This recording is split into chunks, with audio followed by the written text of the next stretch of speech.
All right, good morning, everybody. It is the predetermined time of 9 a.m. on Thursday, February 28th. This is the regular meeting of the Reno Sparks Convention Visitors Authority. I'm going to call the meeting to order. At this time, Madam Clerk, if we can get a roll call, please. Mr. Caraselli? Mr. Dillard? Here. Mr. Lawson? Mr. Lucy? Here. Mr. Murdoch? Mayor Sheevy? Here. Mr. Sturbins? Here. Mr. Wood? Here. Mr. Wowo? Here.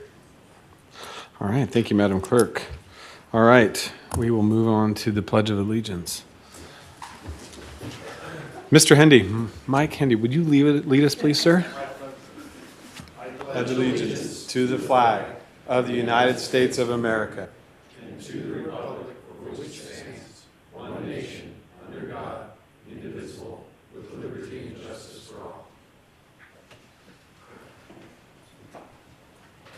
Thank you, sir. Appreciate it. All right, we are on to public comment. I do not have anybody signed in this morning for public comment. Are there anybody who would like to make public comment at this time? Oh, I do have. Hi, good morning.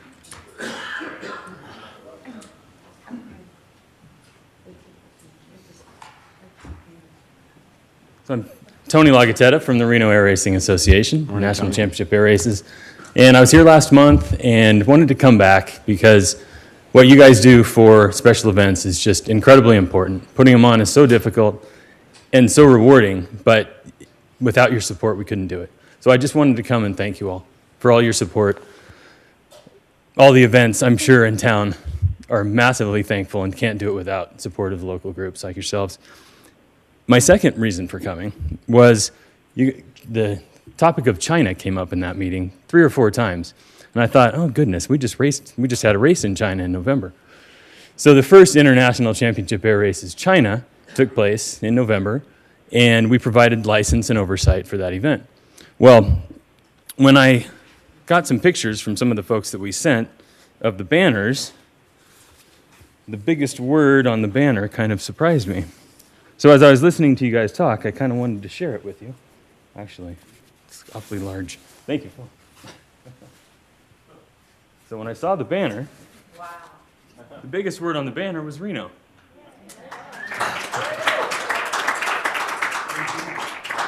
We didn't negotiate that, but it was a wonderful side benefit, I have to say. So when I was talking to my folks, thank you, I asked them, what's with Reno on the banner? And they said, well, you got to understand, for aviation enthusiasts around the world, Reno isn't just a city. It's a thing. Okay. Reno isn't just a city. It's actually a style of racing. They know Reno as air racing. So now I've noticed more and more as I go around to different meetings, people say, oh, Reno, I've always wanted to do Reno. I've always wanted to come to Reno. And they're actually talking about the air races. So when I saw that and kind of got some of the backstory, I just thought I have to go share it with you guys. So thank you very much. And I appreciate the couple of minutes this morning. Thanks, Tony. Thank you, Tony. Oh, and Thunderbirds this year, also. U.S. Air Force Thunderbirds this year, so exciting year. Thanks. Looking forward to the Thunderbirds. That'll be great. Always nice to start off the morning with some positive public comment. That always makes for a good day. It's going to be a good Thursday. I can just sets the tone. So, all right, seeing no further public comment, we'll close public comment, bring it back to the board. At this time, looking for an approval of the agenda as posted. Going once, twice. So moved. I have a motion from Mr. Wowo, second from Mr. Dillard. All those in favor signify by saying aye. Aye. All those opposed? Motion carries unanimously. All right, we are on to item D. We'll do D and E together as a block. This will be the approval of the minutes for January 24th, 2019 Board of Directors regular meeting, and then the approval of the minutes for the February 7th Board of Directors special meeting. Are there any changes to the minutes that anybody would like to make or amendments to the minutes? Looking for a motion to approve both items. I'll make the motion. I have a motion from Mayor Sheevy. Second. I have a second from Mr. Wowo. All those in favor signify by saying aye. Aye. All those opposed? Motion carries unanimously. All right, we are on to our presentations. This is what I've been looking forward to this morning. So we're joined this morning by some individuals that have come to us that are going to give us a quick presentation about a potential of bringing a beauty pageant here, but more specifically, Miss USA. And so with that, I would like to have Mr. DeLone, if you would like to, you want to lead us into it, or do you have anything you'd like to add this morning, or you want me to do? Oh, good. Sure you're on a roll. First, fantastic. So I believe, Tony, I think we have a presentation from you guys this morning. Is that correct? Or Chris, are you going to? Oh, Mr. Abrams is going to do it. Okay. Mr. Abrams, good morning. Hi, thank you, Mr. Chairman. I'm Christopher Abraham. I'm Vice President of Marketing at Grand Sierra Resort. I just wanted to give you a little backstory before I introduce Larry and Jonathan up here. Last year, these gentlemen approached us with an opportunity to bring Miss USA to the Reno Tahoe region. They toured the region, they toured various facilities, and they toured the Grand Theater, and they thought the Grand Theater at Grand Sierra Resort was a perfect venue for their live television broadcast. We talked last year, this was prior to the 2018 pageant, which did not come to fruition. But we said, hey, keep us in mind, and if there's something in the future, we'd like to talk and hopefully have the opportunity for you gentlemen to present to the board. It's an intriguing opportunity for the Reno Tahoe area. Last fall, I did attend their event in Las Vegas, the Miss Universe pageant. It was very well run, very highly attended, and I'm sure the gentleman here will tell you about the results of the media received. So they are back here with an opportunity for this region to take a look at this event and potentially host it. So Jonathan Sendin and Larry with the Miss Universe pageant are here, and they're going to tell us all about the opportunity we have here in Reno. Thank you. I'm just. Oops. Oh, boy.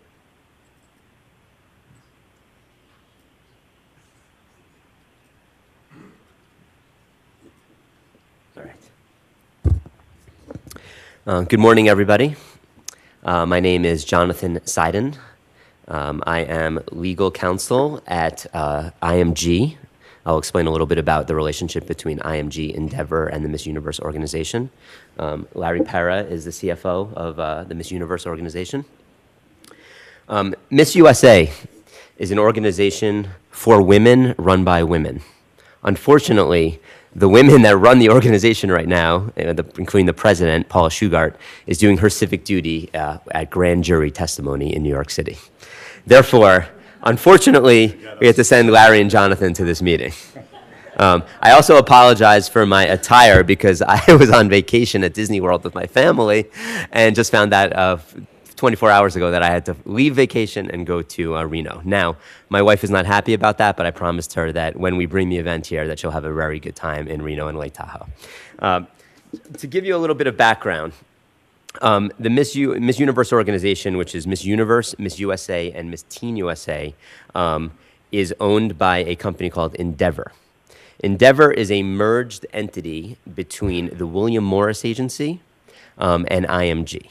The William Morris Agency has a storied history of representing talent from Elvis Presley and Frank Sinatra to now Mark Wahlberg and The Rock. Also now produces a ton of content that you can see on Netflix and television as well. IMG is a storied event company that's been around for 50 to 60 years. Started out as a relationship between the golfer Arnold Palmer and Mark McCormack, and it's turned into a full-service event company. Miss Universe, Miss USA, Miss Teen USA are only a few events that Endeavor has. We have hundreds of events that we are very interested in not only in this event, but also other events that are coming to this region at some point. Those events would include everything from, we own the UFC, we own Professional Bull Rider Association, Smaller events like Stars on Ice, obviously Miss Universe, Freeze Art Fair. Larry, am I missing any?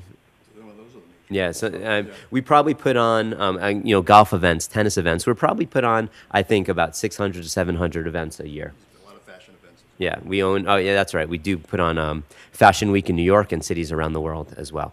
Through that is we own a modeling agency called IMG Models. Endeavor, 2 weeks ago, in Fast Company magazine, was named as the second most innovative company in the United States, only behind one company, which is Walt Disney World. Or Walt Disney Organization, which is, for me, quite a privilege to be at a company like that. When the companies used to be owned by current President Donald Trump, when he ran for president, he sold the entire 100% of the organizations to Endeavor.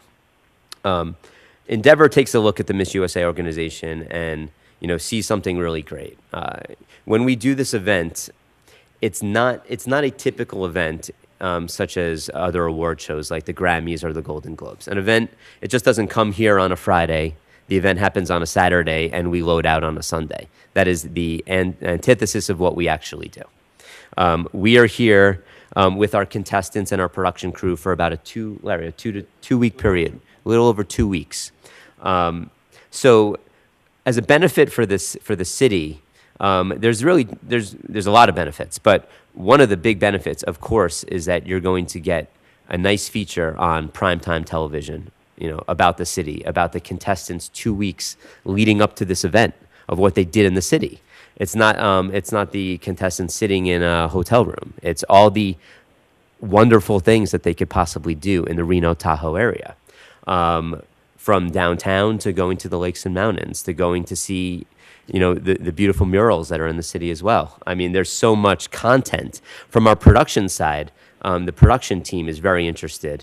And that's why we try to go to different cities every year. Because for them, they want to put on a 2-hour primetime show that just is different every year. So to be sitting in one city every year gets a little stale from a production standpoint. So here you have the fact that you can go to a city that almost has everything in one. It has nature and city. It has art and culture. So, I mean, and then for the contestants, if you have to think about it through the lenses of these contestants. There's only one contestant that ends up becoming Miss USA. Obviously, a life-altering moment. And we've had incredible winners in the last couple of years. The thing about Miss USA is that while it is and we talked before, while it is a beauty pageant, the spotlight, especially in today's world, is being shown in different aspects as well.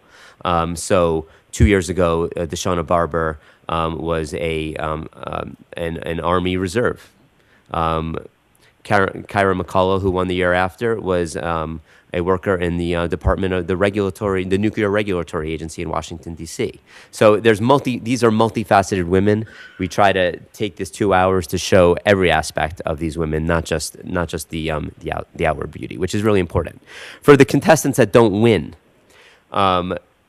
it's still life altering. I mean, and the fact is that the city that we do this event in has a major impact on that, because this is going to be this is not the end all be all for these women, right? This is the beginning of maybe a path to something that's really great, right? Whether it's on Capitol Hill, doctors, lawyers, etc. But the fact is we want to make this 2-week experience really important for them. And what we can do, whether it's charitable components here around the city, doing stuff, going to various locations, whatever it is, and whatever you guys would like us to showcase, we can do that as well. And we work, hand in hand with the cities to showcase what the city really wants us to showcase. Not just for television, but you got to think about this. I was looking at the website yesterday for Reno Tahoe, and it's a beautiful website. And you have this travelogue of these young women in their 20s. And this is when you open up the website. And it shows a day in Reno, what you can do, the many different things that you can do in even one day, which is, I learned a lot. I learned a lot by looking at the website. But what's interesting here is that you have to go to that website. Here we're going to have 51 bloggers for a 2-week period, basically telling their story of what they're doing in the Reno Tahoe area, whether it's through Snapchat, Instagram live stories, Facebook, etc. And a lot of that goes on the primetime television telecast as well. But the fact is, we're going to be able to take what you're trying to do and try that audience that you're trying to reach and bring it to a representative from every single state in the United States. And on top of that, Miss Universe. Miss Universe will be here as well. Miss Universe this year is Catriona. She's from the Philippines, and to say that she is one of the most famous women in the Philippines, even in a month period, is in Southeast Asia. They just had a parade for her in the Philippines where more people attended than saw the Pope. So the fact that she'll be here with her own fan base of millions and millions of fans of South Asian fans and others as well would also be great. Of course, we bring an A+ level production with top talent. Last year we had who performed last year? I think it was Fergie that performed? But we've had everybody from Pitbull to Fergie to the Backstreet Boys. I mean, as an agency, we'll be able to help to cultivate a really great performance as well, and some other notable people that will be able to attend as well. So, I think that the interesting thing for the Tahoe area is that it really is more than just a TV show. It really will be a 2-week travelogue with representatives from every state. And every city that we go to, we try to foster a really great relationship with the tourism authority. Last year, the show was in Shreveport, Louisiana, actually hosted by Vanessa Lachey, who at one Miss Teen when she was in Shreveport, so it was really special for her. A report came out a couple of days after the Miss USA program that in terms of just numbers, it probably made about the economic impact was about $5 million for the city of Shreveport. 12 hotels were completely booked solid for about 5-6 day period. And in terms of social media impressions, it was about 60 million to 70 million social media impressions just for having the pageant there, which was great. We do fit, a lot of fans do come to see the pageant. They'll come from all over the United States. It has a rich history as it's been around for, the pageant's been around for over 60 years. So there's a real fan base for the Miss USA pageant. The other interesting fact about the Miss USA pageant is that it doesn't just air in the United States. We distribute the Miss USA pageant to over 70 countries all over the world. And the reason why those countries are interested in the Miss USA pageant is because it's a competition. The winner of Miss USA goes on to compete in Miss Universe. And countries take this very seriously, and they want to see who the competition is. So we've had a very successful run in showcasing this program, not just in the United States, but all over the world. So when we highlight the Reno-Tahoe area, it won't just be for a United States audience. It'll be for a worldwide audience that maybe they don't know much about Reno and Tahoe. Maybe they see the way that we showcase it, and they want to come and visit, which would be great. As we said before, this is not. The network would like us to do this, which is Fox, and they'd like to do the show prime time in the month of May. The reason that they chose May is because it's a ratings winner for them, and May is a very important period for the television networks, which is May sweeps. We like to try to accommodate the network as best as we can. Sometimes the information of when the network wants to broadcast a show and when we have to sort of rally and try to find a location, we wish we could have more advanced time. Unfortunately, just based on networks and their programming schedules, that doesn't happen all the time. But we did try to cultivate this relationship about 18 months ago. So when something like this did happen, we would know, okay, well, we have a venue that works for our production team, a great location from a content perspective. So let's see if we can rally this and get this going. So that was why it may seem like it's very soon since they want to shoot in May, but there is some background in that we did really try to cultivate this many months ago to be ready for when this would when this would happen. There is a proposal here. Larry, do you want to add anything? No, you covered it all. The only thing is on the PR side, you'll see it in here, the PR valuation is about $27 million between the TV, international TV, and traditional social media PR. So it's about $27 million. Yeah, I mean, and we can send this proposal so everybody can read it afterwards. But, again, live specials. One other thing, it's not just one television special. We have a preliminary event as well, which would be ticketed. We can also do ancillary events, as I said before, all over the city. So if somebody came and said, let's do a fashion show at this place, or let's do a question and answer thing, or maybe a beauty something, or bring in a speaker to talk about women empowerment. Any of that is possible. We can do all of that. And again, with the 2-week advance notice, we could really plan accordingly. Work with local sponsors, help them out, go to local eateries, go to local events. Again, working hand in hand with the tourism authority for what you'd like to showcase. As we talked before, a very positive focus on the Reno and the Lake Tahoe area, showcasing, just the production. People were giddy when they were looking at some of these pictures, just very excited that it wouldn't be showcasing a ballroom, right? This is getting out and about. These women are, incredible role models. I have a 7-year-old daughter. She comes into the office a lot, talks to Miss USA. We did a whole filming thing where she did a whole science experiment with Miss USA, that we put on YouTube. It was incredible. So, these women are going to want to engage in the activities that Reno and Tahoe provide. Whether it's, as we see here, kayaking or going or hiking, or even going in downtown and looking at the beautiful art that you guys have, or going to Virginia City and different things like that. Key benefits, we talked about worldwide exposure, really important.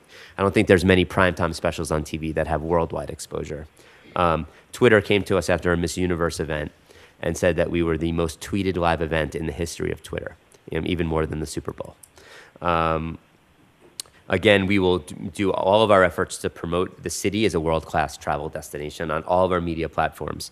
It's, as you talk to these, Miss Teens and Miss USAs, the truth is TV is important. It still is important, but the social media that they will bring as ambassadors is, to me, it's hand in hand just as important. We talked about 70 countries. Social media impressions, we have here estimate of 100 million plus social media impressions linked to Reno and Tahoe. You'll have, this is something I didn't talk about, Larry, media presence from 50 credentialed members of the press, everybody from CNN to the New York Times, USA Today. You'll have international-based media outlets come to Tahoe as well, come to Reno, Tahoe as well. The economic impact, we think, based on just previous studies, about 4 to 5, this says 4 to 5, I would probably say 5 to 7,000 visitors travel to attend the shows, staying an average of 5 to 6 days, spending on hotels, restaurant, local entertainment. Just our own production staff, from our own analysis, probably spends an average per diem per show of $300,000 to $400,000. They like to spend their money. They leave it in the city. They're here. We have a family of production that's been with us for 20 plus years. They like going to new cities, engaging in everything from the restaurants to the city nightlife. They'll spend their money here. I talked about the economic impact from Shreveport. A couple more notes we had from Baton Rouge and Las Vegas. Again, we had, packed arena, 6,000 people. That was even on Mother's Day. We created jobs. Both the last 2-3 years, we had over 100 plus jobs created in the city. Larry, those jobs are, production personnel? Production personnel, Yeah. we hire union IATSE personnel to help with the load in, load out in production, and other production assistants throughout the show. Yeah. Room night books. Here you had in 2015, I see 5,150 room nights booked. That's completely separate from the room nights that obviously the production is going to have. So there will be people coming. We will fill out those heads in beds, as they say. And again, I can send you these stats that we have. As you can see, here's a picture where the city in Shreveport really ingratiated themselves to us. We had a parade, sort of a Mardi Gras themed parade right in the middle of the city, which was great. So as it says, seamless linkage with the host site. And here, as I said before, some of the celebrities that we bring outside of the contestants, Steven Tyler, Flo Rida. But the truth is, this is really a focus on the contestants. And what I like about having the contestants here is for that 2-week period, they are the celebrities, and much more accessible than, say, maybe some of the other celebrities. That if we ask them to go to a restaurant and tweet about being at that restaurant and the food, to the extent that they did enjoy that food, and it complies with FCA regulations, they will obviously tweet about that. Which I think is a really nice benefit for some of the local, places that will support us. We talked about the activations, 2 weeks of events, experiential marketing with our corporate partners. We would love to start talking to local corporate sponsors here. We would probably get some some women leaders as potentially judges. That would be great for the show. We usually try to do that. And, these are the social numbers that you guys can study. Obviously we have one of the biggest, presences on social media compared to, with Miss USA and Miss Universe and Miss Teen USA. So we get a lot of Twitter and Facebook and all that type of mentions. Just a couple on the analytical side, the digital media presence. It's a 60-40 split between women and men. Majority of audience is the USA. Philippines is really important, especially with a winner this year from the Philippines. Mexico, Colombia, Thailand, they're very interested. If you look at our numbers, our preliminary pageant is a live stream. A couple million people watch that live stream itself. It's not just people from the USA watching, so it's really interesting that you have sometimes a huge audience outside the U.S. that are watching these shows, and I think we're hitting the audience that that you guys are trying, from my own research, that you guys are trying to hit. You're hitting that 18 to 24 and that 25 to 34 audience is the people that are very interested in the pageants. I could just go quick. Yeah, and again, we will do what we can to showcase. Obviously, it's a big part. I call it the 50-second character is the city, right? I mean, we're going to be showcasing the city a lot. And we can send the rest of this creative to you. So I don't know if we want to get into specifically, you guys tell me, specifically what we asked for or what's general. I can give ranges, and then we can have further discussions from there. So, and Larry, please step in as our CFO. But, every city and it's very nuanced. It's very different. And the reason I explain that is because there's pillars of what we're going to be asking for.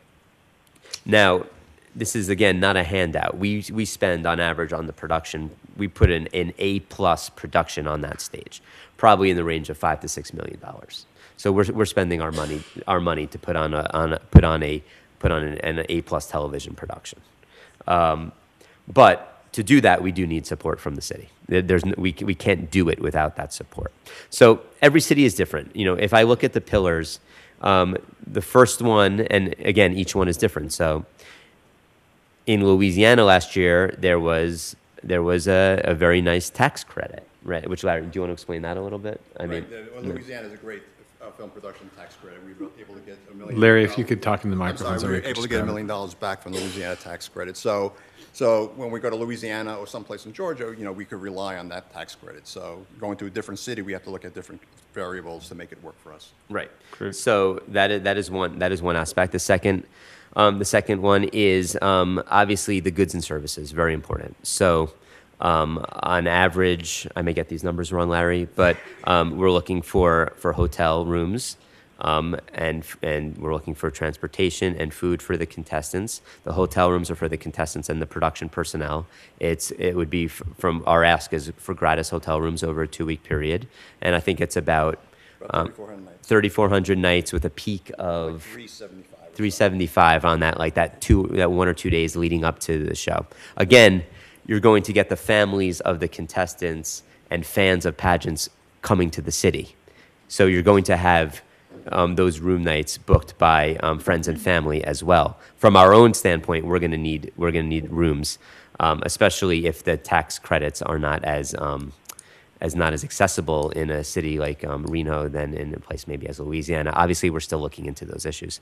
The third pillar is a cash stipend, which helps offset some of those other costs.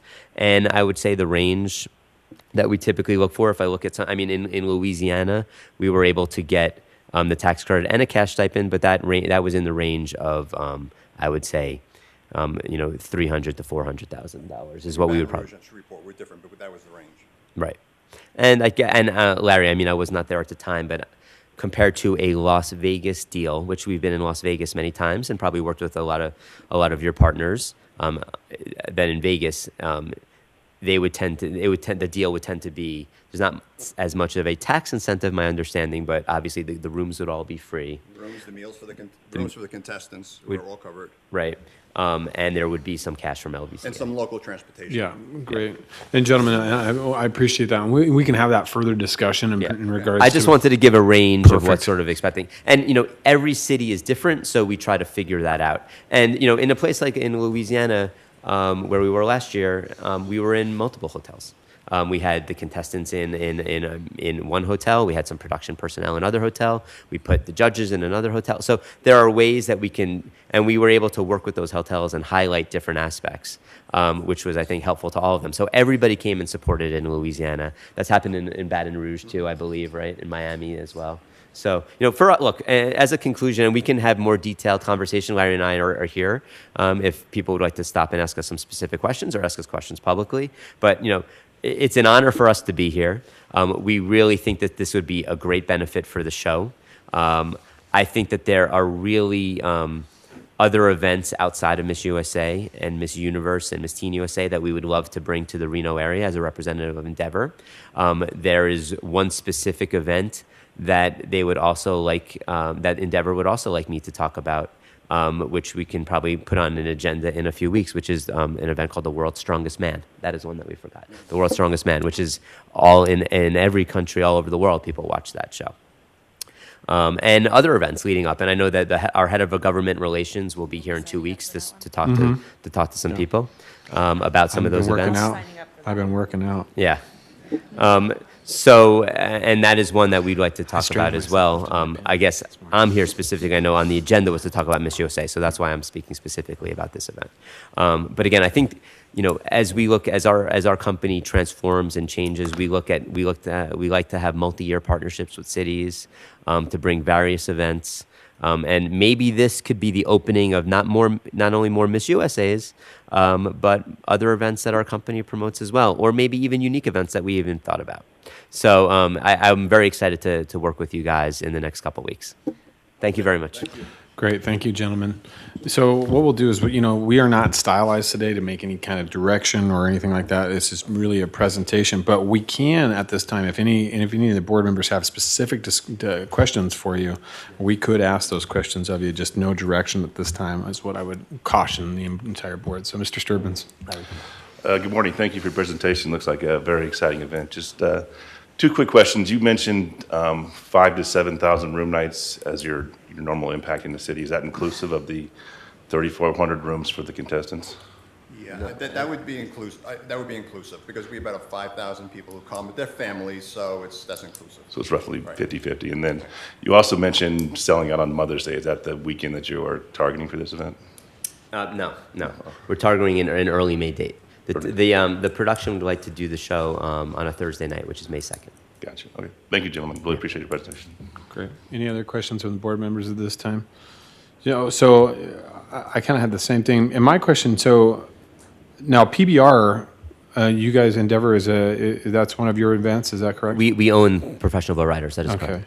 And so, and PBR already does host an event here, do they not, correct? At the Reno Event Center? They may. I'm not 100%. Yeah, I sure. believe they do. We have, yeah, we do have one. We do have, so one of your events is already here. So this is interesting. And you said 27 million in total media value. How does that quantify? I mean, is that all digital? Is that all television? There's about 16 million of that is television between Fox and the 70 countries. About 2 million is digital, and then the balance is traditional PR, radio, TV, newspapers. Okay. All right. Okay. Great. Any other questions from anybody? Well, gentlemen, I want to thank you both for coming this morning and presenting to us. As you know, there are many of the hotel properties and their purveyors are here in the room with you this morning. So everybody was able to hear the data and the information. And if there is a further ask or any specifics, obviously the mayor and I are interested, and a number of the board members would be interested to see what that specific ask was as discussions continue, and we can bring that back for a future agenda and hopefully welcome you to Reno, the Reno Sparks area with open arms and really get this program. I think it's a phenomenal opportunity for the area to really highlight some amazing things about our community utilizing your platform to do so. So thank you. Thank you All very right, much. thanks, gentlemen. All right, we are on to RSCVA staff update. Mr. DeLone. Thank you, Mr. Chairman.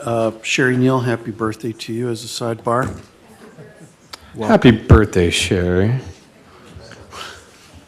21, that's a great age. Today, we'll enjoy the Amazing. SMG Quarterly Financial Report through results through December 2018. We have SMG General Manager Michael Day and his staff here today. So in a few minutes, we'll be looking forward to your report, Michael. And again, welcome to Reno, and hope you and your family are happy here. The final numbers are in for Safari Club International. The organization used officially in their room block 17,308 room nights. And according to SCI management, the group enjoyed having 15,000 attendees at convention and did exceedingly well. That's their word. Here, including realizing over 5 million, actually nearly 5.6 million in auction sales, which is a key financial indicator for them. SCI was a great client in January for the destination, visiting here in one of winter's slowest tourism months. And at the Reno Sparks Convention Center alone, concession sales for the 4-day event topped $700,000.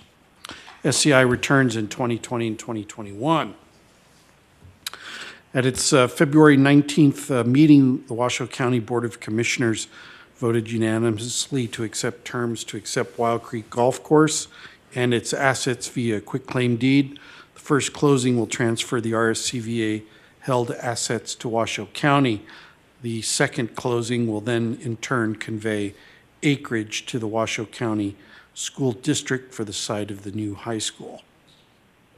As requested by the board last month, the Downtown Reno Business Improvement District, the BID, has accepted the RSCVA's invitation, and the executive director, Alex Stadinsky, will be here next month and present at our March 28th board meeting. Today we'll enjoy a riveting presentation by Carl Roboto, Managing Director of the Regional Air Service Corporation. I think Carl was in need of about 45 minutes to an hour. Isn't that right, Carl? Okay.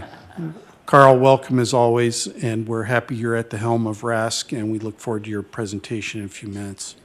Demolition of the Livestock Event Center Exhibit Hall is on schedule to be demolished immediately following June's Reno Rodeo, and that date is at the request of the Reno Rodeo itself. The demolition cost was exceedingly attractive for the entire demolition and cleaning of the site. The cost was only $38,000, so well under our anticipated budget for that work. We were also immediately following the demolition of the exhibit hall. We'll also plan on demolishing the armory. We have the asbestos report back. That has been given to the health department, and we're simply waiting for the permit now to come through Washoe County. Lobbyist Jesse Wadhams and I called upon Senate leadership last week to discuss bills of importance to the RSCVA and the hospitality industry. Later this morning, Mr. Wadhams will report in depth on issues of legislative significance to the RSCVA. Staff is engaged now on the preparation of the budget for fiscal year 2019 and 2020. The RSCVA intends to exercise a conservative approach to next year's budget planning and preparation. We will call for a meeting of the Finance Committee to seek the committee's input, and that meeting will be held on or about May 9th. That concludes my remarks so far for this morning. Mr. Lucy? Thank you, Mr. DeLone. I appreciate that. Yes, sir. Ms. Cunningham. Good morning. If I can draw your attention to our scorecard, you'll see that for the month December 18th, we were a little soft in our visitor volume. In December, it was down 6.2%. Year-to-date visitor volume is showing a decrease of 5.9%. However, Safari Club in January was so strong, and we expect that to shore up those numbers and be stronger looking forward. Our website numbers for December were all really good. However, if you flip the page and look at year-to-date, you'll see that they are a little bit behind target. And we expect this to stabilize as we continue to move through the year. And when we're looking at the numbers, just last week, we did a drill down and looked at Google Analytics, and we have some really encouraging information. When we look at the website sessions, which are the new people coming to our site, that's showing a 11% increase year over year. So that's a strong indicator of our advertising and our call to action of the website being effective and impacting. We're seeing a 35% increase in organic search traffic, and this tells us that our page optimization efforts are working. And organic is not paid for, it's how people use search terms to get into our site. So again, that is attributable to a lot of the advertising that we have. And I think one of the most important measurements that we do internally in the marketing department is partner referrals, how many people come on our website and shoot out. And we're at 174% of goal year to date. So we feel great about that. When we go back to the scorecard, you'll see that ADR was very strong in December. We had a $10.37 increase in our average rate over the prior December. And that, again, caused total taxable revenue to be strong, which was a 4.1% increase. So we're doing well. Thank you. Any questions in regards to marketing? Mr. Dillard. Thank you, Jennifer. Just one quick question. In terms of the number of web sessions, Yes. is it a reduction in certain areas that they're not going to, that they may have been going to before, i.e. housing or events, or, I mean, have you looked at it in that kind of fashion? Our team has, and I don't have Okay. that analytic right on the top of my mind, but I can let you know where that's shifting. Yes. Yeah, and I just wonder, is certain factors of the growth continue or slow or whatever that might be affecting the number of visits to the site? Well, entertainment is always our number one call to action, or where people go to look at. That's always the most heavily viewed, and also events. Depending on the time of the year, we'll see the event spike come early summer through the fall. Yeah. But we'll take a look at that. Okay, thank you. Thanks. Thank you. Ms. I Go ahead. I just wanted to add something. We also changed our strategy a bit as it relates to website. We're going for a different quality of a visitor, somebody who'll stay longer and engage on the site longer. So we're going to see the number of visits down because of that, but we're going to get a better quality. Somebody's going to stay longer and poke around a lot more. Great, thanks, Ms. Isaac. And Ms. Cunningham, I do have a question. You know, if you look at the scorecard year to date for 2018, we're significantly down in the LA Basin for web sessions and web traffic from the LA Basin. You know, we've diverted quite a bit of money to the LA Basin in regards to marketing as being one of Right. our technically driver markets, but quick, close proximity markets for us. Is there any reason? Have we put any thought behind why we're we're struggling in the LA Basin? Because, you know, monthly snapshot, we're over 2017, but we're still not even on track with close to our goal. We have, and correct me if I'm wrong, Esther, I think there was still pretty heavy advertising going on in December of 2017, and we did not have as strong of an ad spend in December of 2018, and that influences it as well. So we're still in the LA market, but we're targeting the campaign dates more. We kind of tail it off mid-November, early November. Okay. So, but we can drill down, give you a little more information next month. Okay, that'd be great. You Thank bet. All right. Mr. Larraguetta. Good morning, sir. Thank you. I'd be remiss in not recognizing, I believe Mr. Wowo has a birthday as well today. Happy birthday, sir. Is it? There you go. Happy birthday. If I could draw your attention, please, back to the scorecard. In terms of the December numbers, the gross produced room nights for the month were 11,336. against a goal of 18,429. Of that 11,9,500 were represented by convention room nights and 764 in the sports segment. For the month of January, against a goal of 18,429, the team produced just north of 19,000 and 19,004 room nights. I wanted to let the board know that effective in January, we will be recognizing the Interbike cancellation, which represents 2 years, which will be a negative number of 44,474. So excluding the Interbike cancellation through the first 7 months of the fiscal year, we'd be pacing at 89% against our annual goal. When you factor in the 44,000 room night cancellation, that will bring us back to a pace of 56% against goal through the first 7 months. We do have several programs that we are currently negotiating, majority represented by new business. We're confident that we will cut into that deficit. Obviously, getting to the 280 plus the cancellation of the 44,000 puts it at a net number of over 320,000 will be a challenge to get to that number, but I still feel that we can hit the 280 if we were to exclude the Interbike number and the cancellation. Quick update on staff. We've identified some very strong candidates for the Dallas office.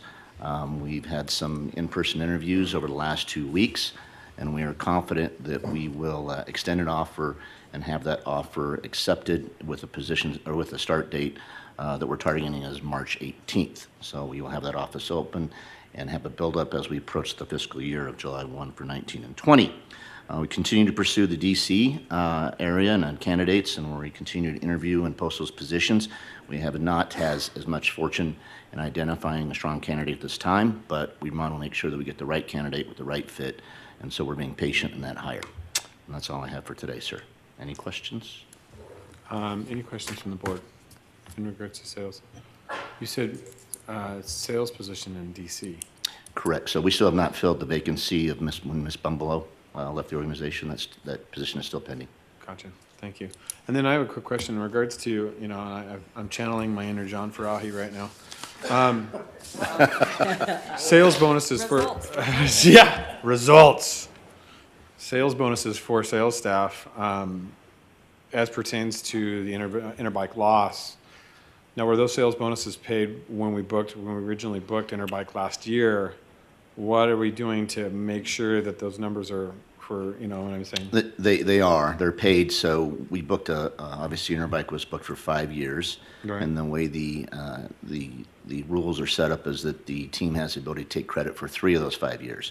So they were paid out at the end of the fiscal year last year to that individual team and to the team overall. But then we also take the 44,000 room night hit this year.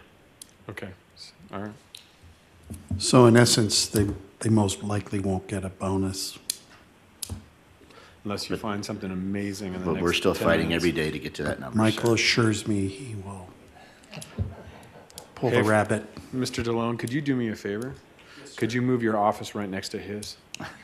I'll just move my office into his and yeah. Yeah, as long as you're in his office, that means he can't sit. I happen to have a on the letter roadside. I'd like to give to the. No, in all seriousness, nobody likes to take a big cancellation hit. That's just part of the world we live in, and we all understand what happened with Interbike.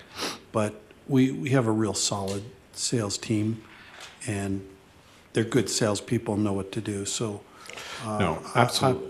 I feel confident have in our all my sales. faith and confidence in Michael and all of the sales folks. So. No, I absolutely agree, and I haven't felt more confident in our sales team than I do at this time.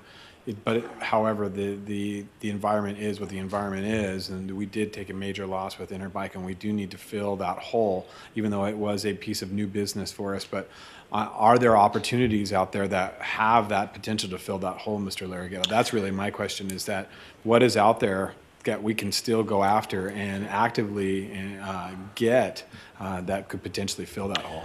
The answer is yes, and as I previously mentioned, we have a handful of major programs that we're not only just bidding on, we're in the process of negotiating.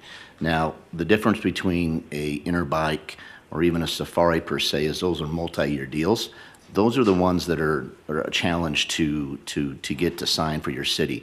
Most of the larger programs that we're working on are 1 year opportunities and not multi-year like an Interbike. So when we sign a 5-year program and then when fortunately we go through a cancellation, you obviously take a major hit of 2 of the 3 years being canceled. Understood. No, understood. Yes, Mr. Dillard. Mike, you did say, though, that if you remove the cancellation and normalize for that, that we're still at 56% of the year-to-date target? No, sir. If you count in the cancellation, we're at 56%. We're pacing at 56% to goal through the first 7 months. If you remove the cancellation, we're at 89%. So 56 through 7 months, though. Correct. It still is possible to get to our target.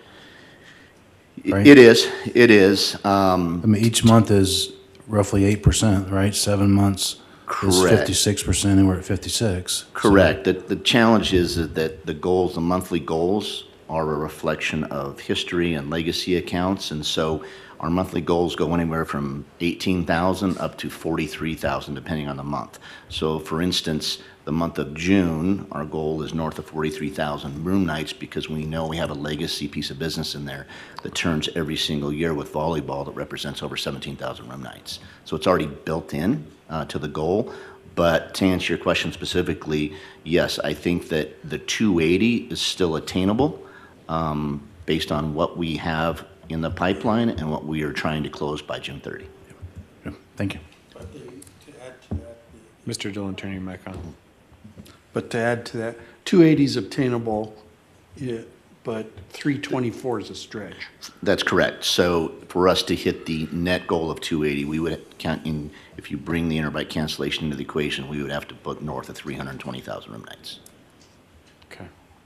Mr. Larrage, what I'd like to do, and maybe for the board or maybe just one-on-one with you, is to sit down and have you, without divulging any proprietary information of any of the potential clients, where are we at in segment? I want to know what segments are out there, potential new business segments that are out there that we can look at, whether that's sports, whether that's convention business, what that may be, and maybe in conjunction with Mr. Jimenez, have that discussion and maybe bring that information to the board. A little bit more deeper dive into some of the sales efforts of your team, not just the staffing that we're looking at, but what are some of their initiatives that they're working on across the country, so that we can have a little bit better understanding from this board standpoint about kind of those forward movements. Because I think, as you point out, the legacy business is fantastic, but as we've seen before, we can fall very short if a piece of business, for whatever reason, implodes.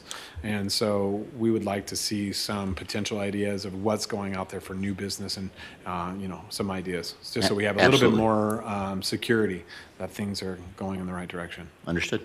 Thank you. All right. Any further questions at this time? Mr. Jimenez. Thank you. So for tourism room nights reported for the month of December, our room nights were 63,583, or a decrease of 5,856 room nights from last December. That does bring us to our goal of 86% to the target of 73,606. Year to date, we're at 401,378 room nights, which puts us at 46% to our goal, with still 6 months to go. So we have a good opportunity. We have some good booking months coming up for actualized room nights in the tourism channel. And again, not all properties are still participating in this channel, but I believe some of them will be back on board starting in January and February. So we should see this number increase. Partnership marketing update real quick. We just concluded a promotion with Expedia through December, a very successful campaign. We have another campaign running with them now through March. We also have a campaign running with Galaxy Tour out of China.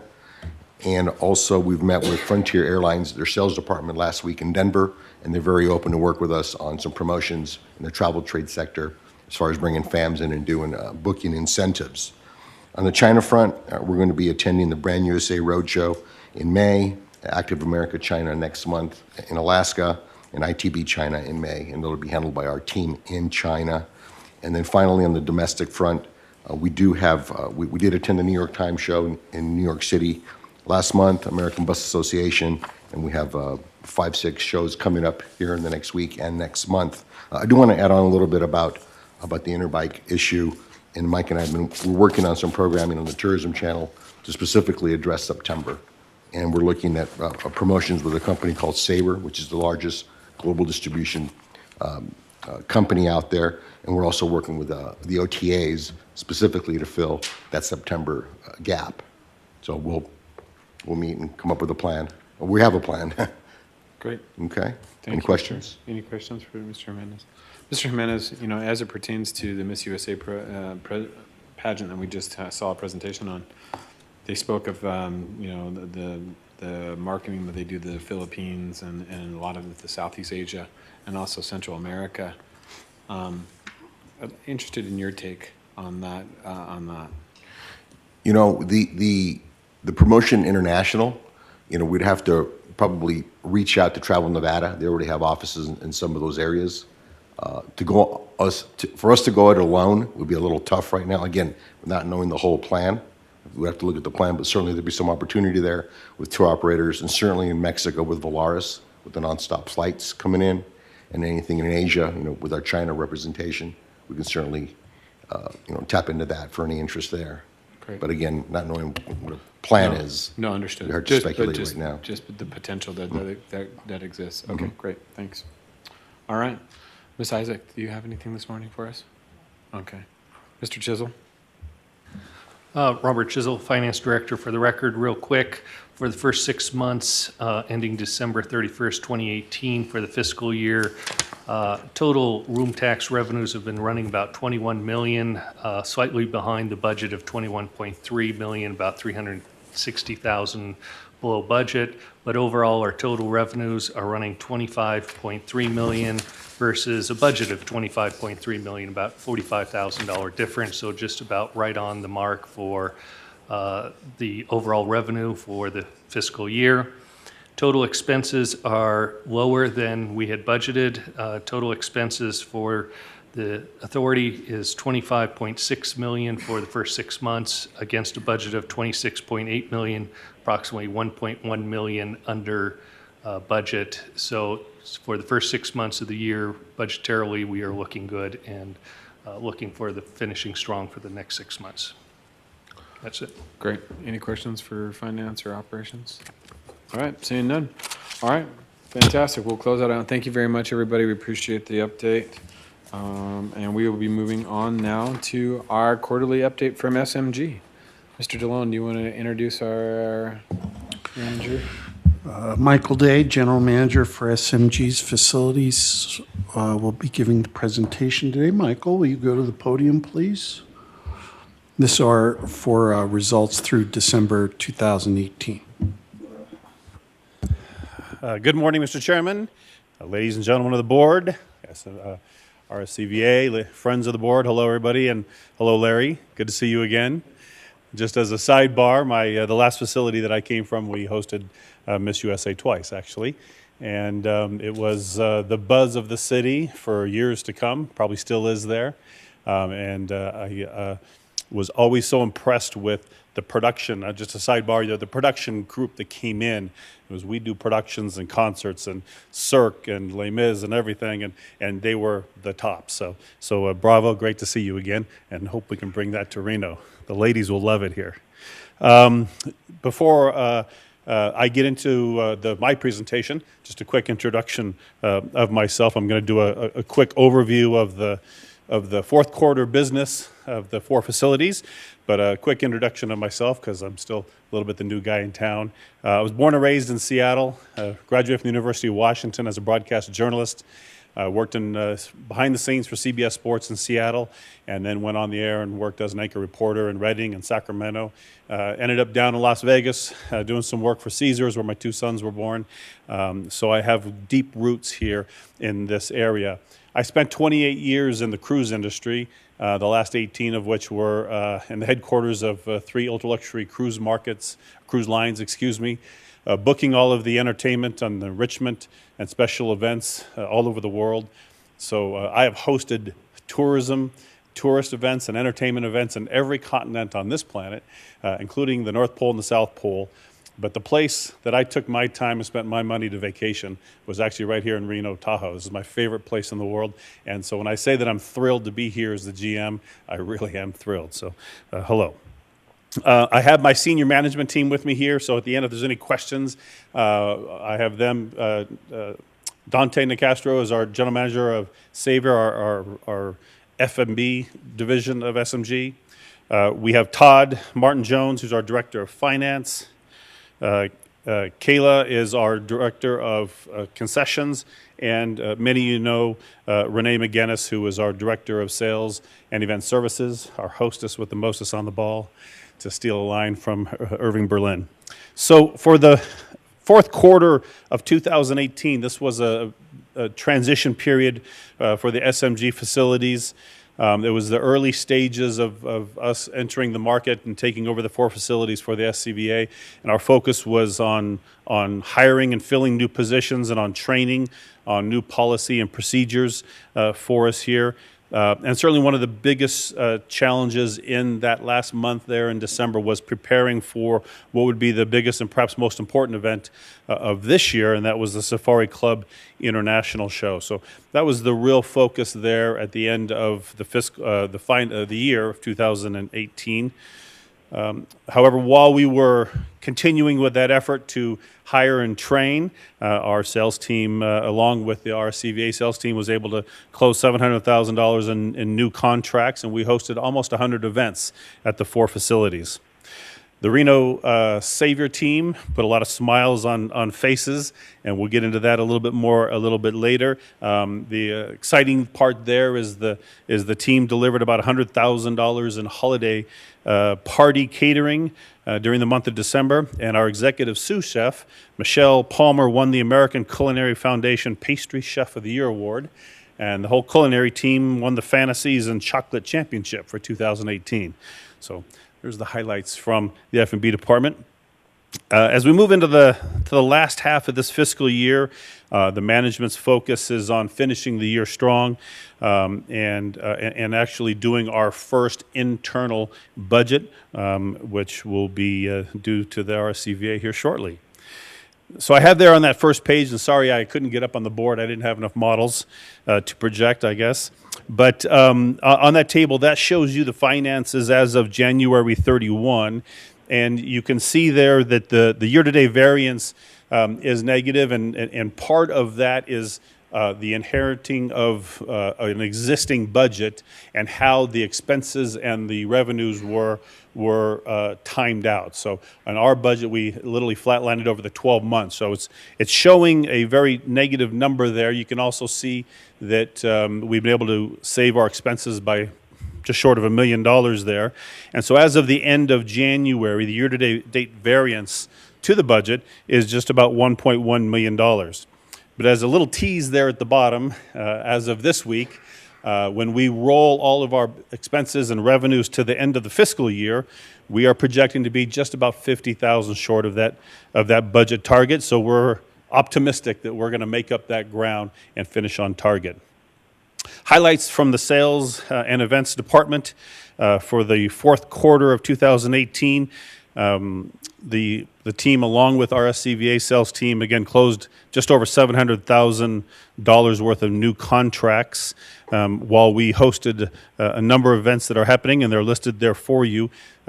We have just a team of 4 people, including Renee, in-house at SMG. So during that quarter, we also hosted 27 site visits as long while we coordinated 43 events there at the convention center. So as we look at each of the facilities in the fourth quarter, you can see there how many and what events we hosted. The Reno Event Center hosted 6 events during the fourth quarter.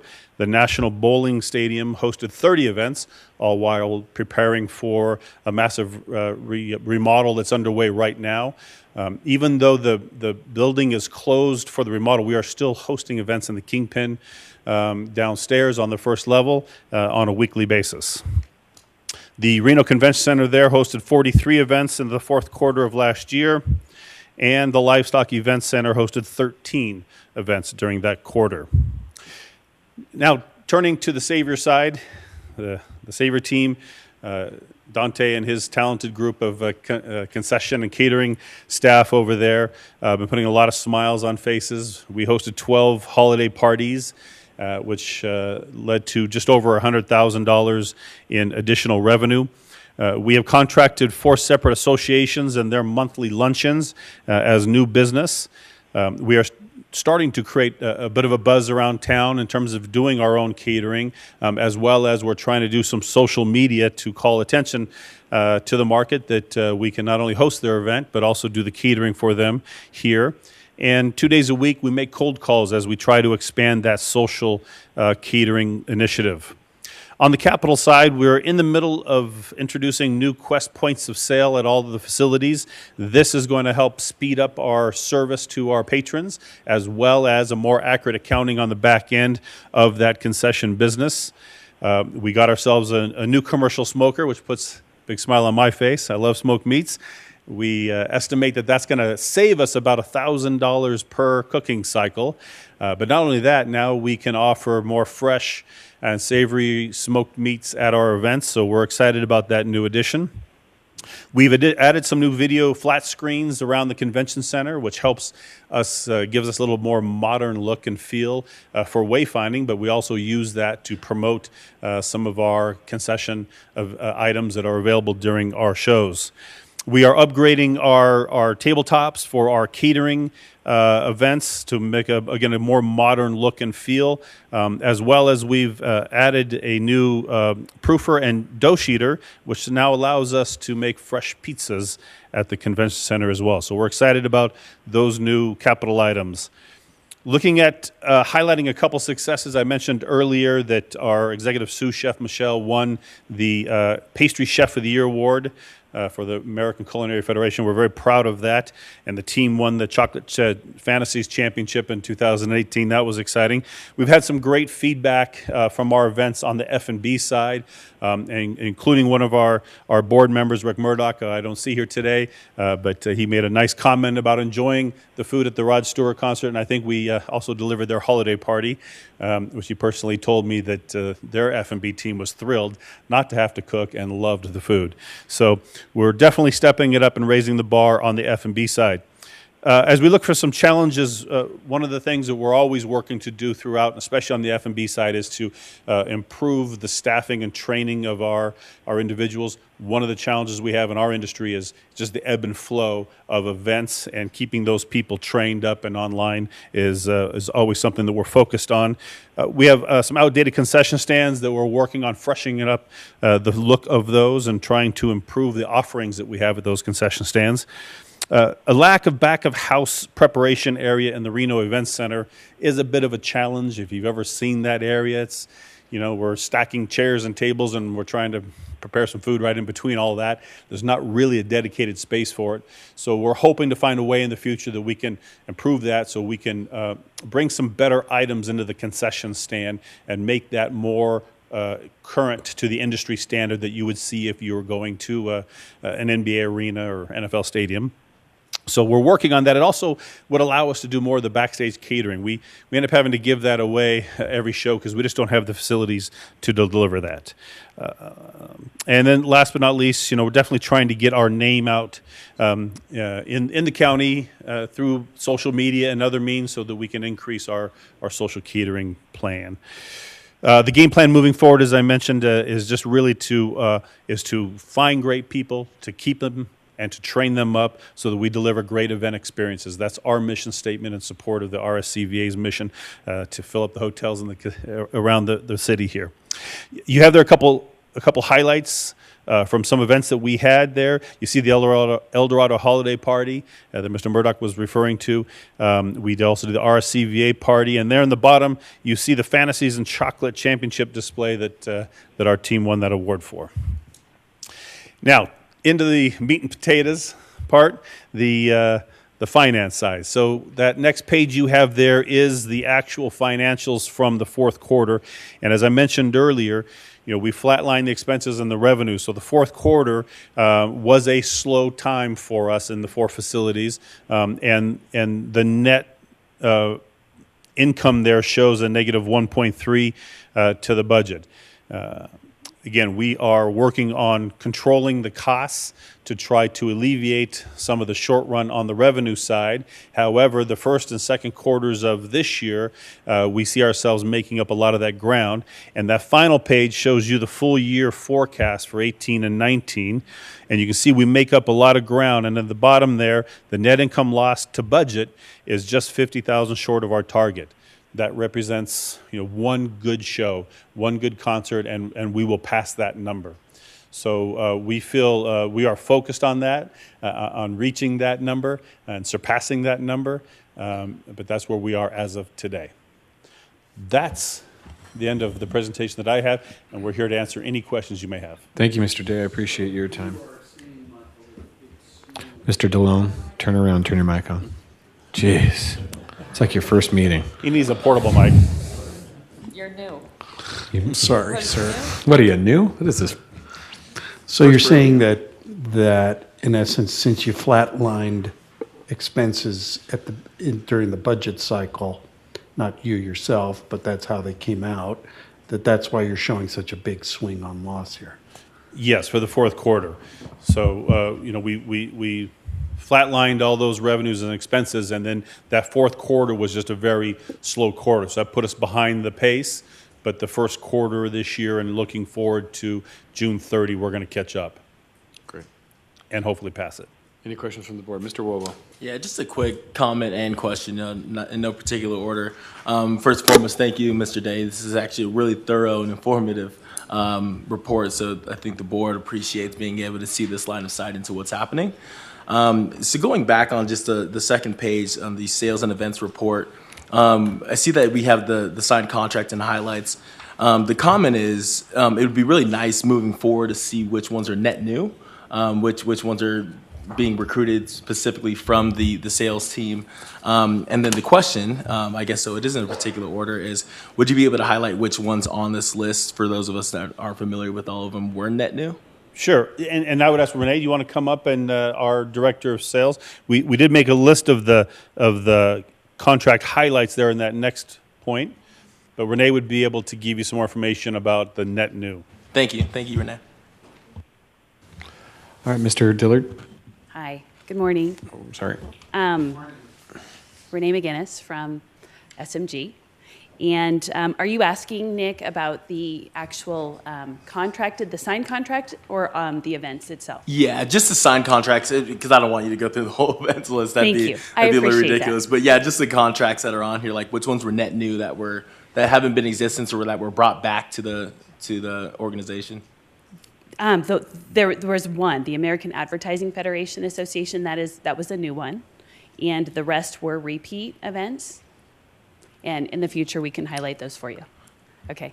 All right. Thank you. Sure. Mr. Dillard. Thank you, Mr. Chairman. Mr. Day, thanks very much for the report. I certainly second Mr. Wowo's comments. Very thorough, very informative. I think I really just have one request along with my question. And my question to you is, what did you all do to celebrate the awards that you won during the period for those folks? Well, we congratulated her. We highlighted her at our company get-togethers that we had. We have weekly meetings and trainings that we have. But she herself got a fantastic inscribed. Dante, do you want to maybe you could describe that? But she got a fantastic award from the AFC. Dante, come up to the podium, please. Thanks. Michelle's great. She's on her way to Vegas for a baking seminar right now. We celebrate with all our employees. We print out, their manager will print out a little certification with their name and a little, embossed star on it, and give it to them in a meeting in front of their peers. So that's really how we celebrate our everyday way to go. But yeah, Michelle got a real nice big gold medal and this beautiful forged steak knife or a chopping knife, chef's knife. So, ACF is a big thing around here in town. She's been our liaison with them. So we're building a relationship with the ACF to get Savor Better Noon. Great, thanks, Dante. Sure. Hey, Dante, can you state your name for the record, please? Dante Nicastro, SMG Thank you, Savor. sir. I appreciate it. And my comment, I'm sorry, and my comment would be that I love celebrating success and awards. And as a board member and part of the relationship that we have, as we move forward, would love the opportunity for us to participate in celebrations and awards that take place from this. I think it would have been nice to be able to participate in that, some kind of a celebration for them. That's a big award. Why not have her Well join noted. us next month? Yeah, well noted. In our weekly meetings, we do, as Dante mentioned, we have the certificate that we do, and we're working on a new employee recognition program that we will do. And I'll certainly include that. And if you want to join us next Tuesday, it's Fat Tuesday. And those of us who just came from Louisiana is going to bring a little Cajun spirit. And we're going to recognize some of those successes. And you're all welcome to join us if you feel like a little Zydeco music and some spicy food. Love to do something like that, or an opportunity, to send a note for as part of the RSCVA board, or a free car. Yeah, brand new car. Yeah, maybe a buffet appreciate for that. two. No, Mr. Chairman, that's on record. I just would like to correct? celebrate it. I guess that's what I'm saying. I heard These it. I didn't national awards are obligate, big. though. Thank you. Mr. Sturbins, do you have any questions, or any other board members? No? All right, seeing no other questions, thank you, Mr. Day. We really appreciate your time, and all the staff at SMG, thank you for the continued hard work over there. Some wonderful events that we had over the last quarter, so it was great. All right, we're going to make some changes to the agenda really quickly. Mr. Wadhams has our legislative liaison who represents us in Carson City has some meetings he has to get to in Carson. So, Mr. Roboto, we're going to have to wait for your robust presentation for a minute. And I'm going to open up item H2, which is our legislative update, to kind of give us a quick, very high-level understanding what's going on in Carson City as it pertains to RSCVA. So, Mr. Wadhams, the floor is yours, sir. Thank you, Commissioner. Jesse Wadhams with the law firm of Fenimore Craig, for the record, and I appreciate you allowing me to move forward, and I'll try to be quick because I know you guys want to move on. Obviously, as you guys know, the legislative session is now underway. We're at day 25, or as I like to look at it, 95 to go. So we're just about getting started. Really, legislative sessions kind of are just historically slow to start. This one's no different. We'll be rolling by mid-March finally, I think, is kind of where we're at. Mr. DeLone says have an in-depth report, so it's a little difficult when there's only two bills of significant import. Yes, two bills passed through to the governor's office so far, and one is the funding bill for the legislative session. So right now we've got about 500 bills in total, probably a little less than half of the grand total that we'll see at the end. I am currently tracking for the RSCVA about 21 bills. Those are predominantly prevailing wage. These are public records bills. They're very much just starting. These are early stage bills. So there's not a lot to go over in those. But more specifically, there's a couple I think that I do want to put on your radar. SB 119, that is an OSHA bill that applies OSHA standards to workers at trade shows. There is AB 98, not particular to us, but it starts the process for an event center up at Lake Tahoe for the Tahoe Douglas area. AB 160 is a bill that's kind of making its way. We saw something similar last session. This would revise the makeup of the Commission on Tourism. It would add 2 members from the ecotourism industry and take off some of the gaming members. And so it'll be interesting to see how that one develops. But again, early stage. Keeping an eye on other issue areas. And I don't want to jump on the next presentation, but I do know the Airport Authority is looking at an air service bill. It's kind of a creation of an Air Service Development Commission. This would broadly work on service for small and non-hub airports, but obviously they can speak to that, but it is something I think we're going to be watching for. Continuing to follow along and work with our resort partners and stakeholders on the feasibility of facilities renovation, and that's sort of the parameters of that are still sort of gelling. So we're very early stages of that, but that's sort of one of the conversations that's out there. Again, the session is very early. strangely, and then it will just suddenly pop and we'll be rolling very quickly. But I'm happy to answer any questions that the board may have at this moment. Anything specific for Mr. Wadhams? All right. No, I don't think we have anything we need to discuss at this time, other than we'll just kind of keep the status quo, and then obviously, Mr. DeLone would update us or the board as a whole if we need to. So, Madam Mayor, do you have something? Mr. Wadhams addressed SB 119, so Stephen and Esquaga and I talked about that just yesterday, I think it was. So it's primarily provides for OSHA training for temporary workers that would assist Freeman Decorating in our market, or GES, who are moving in and moving out trade shows, and they hire a lot of temporary laborers for that activity. And SB 119 would require them to have between 10 and 30 hours of OSHA training before they could actually work on the trade show floor. Okay, great. And I think one other thing that of interest, the Tahoe, you spoke briefly about the Tahoe Douglas Convention Space Bill. Who's the sponsor of that? Is that coming from Douglas County, or is that from NRA? Who is that? I want to say that's through their Convention and Visitors Authority, and I believe they are working with their, again, the partners up at the lake. That bill specifically actually came out of the Government Affairs Committee. So our name representative of the sponsor. airport board, Mrs. Chapman, is pointing. She's showing me that it's their bill. Oh. Yeah.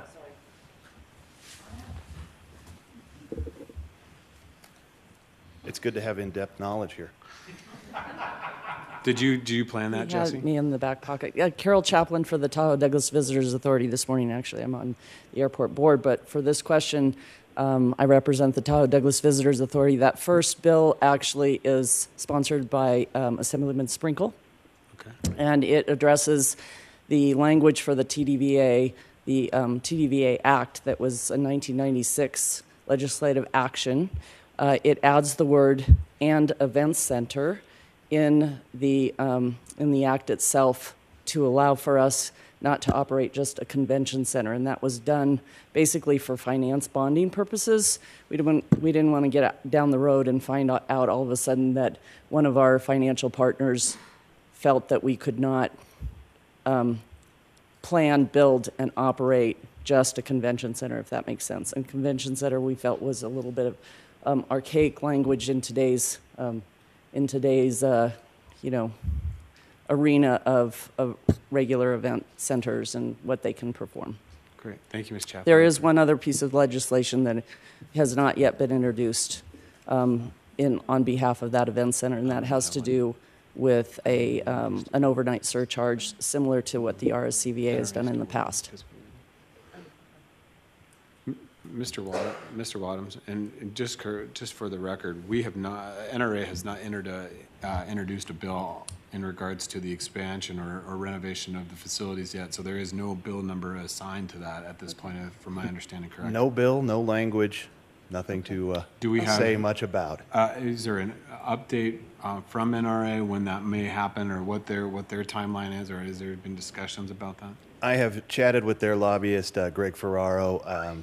They are still working through what their parameters. So I know that they are talking to folks about it, and I know that they have talked to potential bill sponsors for a bill. Mhm. And so, again, what that language looks like, I'm not privy to at this point. Yeah. And Jesse, will you just let us know and not wait for a board meeting, because you know how fast those move? Absolutely. That would be fantastic. Thanks so much. On things like that, yes, that's going to Yeah, move very I- quickly. And so yeah, once I I see appreciate that, it. that's going to And pop the just, bill. and just for a number of the board members and individuals in the room that may not know exactly the alleged process, but can you just give everybody a timeline, legislative date that bills have to be introduced by and in and out of the first committee? Oh, man, you're going to make me do this from memory. It's April. You probably got it on your Google machine. So it's roughly actually, I want to say legislator bill drafts are due late March, March, right. and then you've got the committee deadline the week after. House passage is that kind of first part of May, and so what'll happen is as we'll see that language. Again, probably depending on how it goes, we may see a little early preview of the bill draft language, which has to go into the legislative council bureau for their review, their kind of construction of the bill. So we may get a preview of that. And again, as soon as I see some of these things, I do shoot them out so that you have them on a much more timely basis. My point being is that we will probably see an introduction. Hopefully, we'll see an introduction before our next board meeting. I would tend to suspect so, but it's somewhat possible depending. There are deadlines built into the system, but technically the only deadline that is actually there is the constitutional one on June 5th. Signed up. The leadership can always sort of fudge some of those deadlines so that they can do that. But yes, by and large, I think we should see something roughly in that March timeframe. Okay, great. Thank you. Any other questions for Mr. Wadhams at this time? Seeing none, get back to Carson City, sir. Oh, thank you. Enjoy your Very drive. excited to go back. Enjoy your drive to the Washoe Valley. It's been exciting. No big rigs. Yeah. Okay, we're going to jump back on track here. I'm going to try to wrap this meeting up pretty quickly. Mr. Roboto, you are up, sir, with the Reno Tahoe Regional Air Service Corporation, or otherwise known as RASC update. Mr. Roboto is the current managing director of RASC, and has been promised us a very riveting presentation I have this morning. not promised you that. Riveting, That was promised. and riveting and robust, I guess.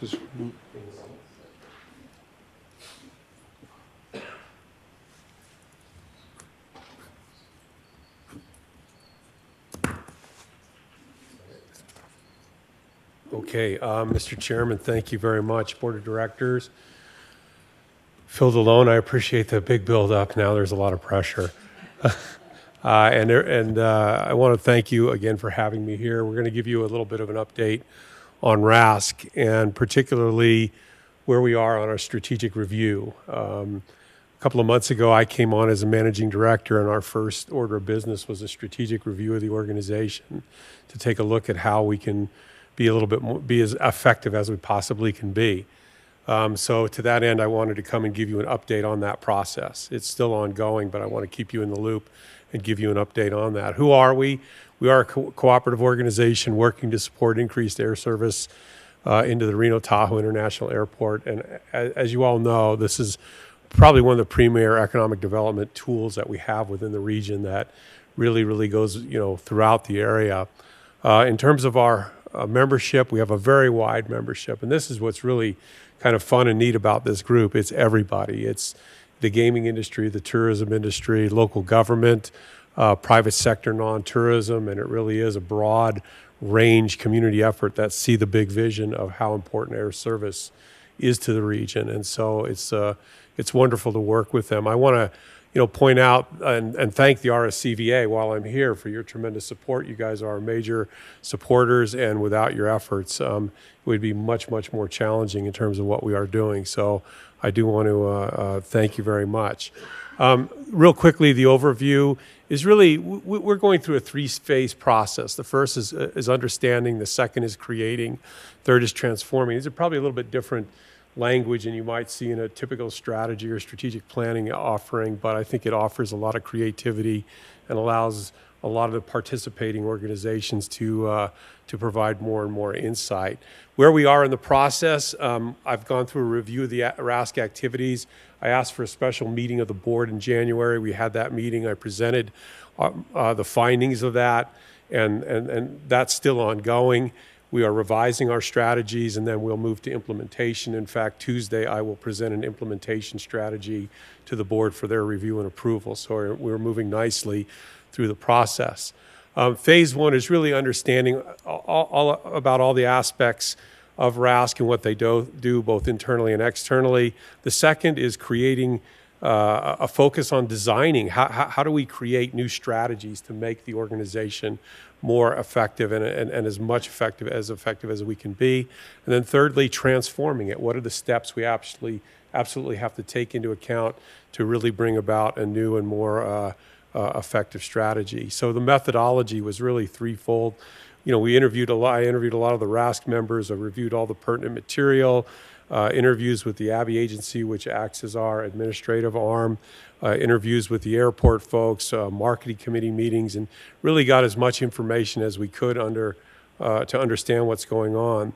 The second is creating a new strategy, which I'll sort of unveil here in a minute, a new model to look at how we do this.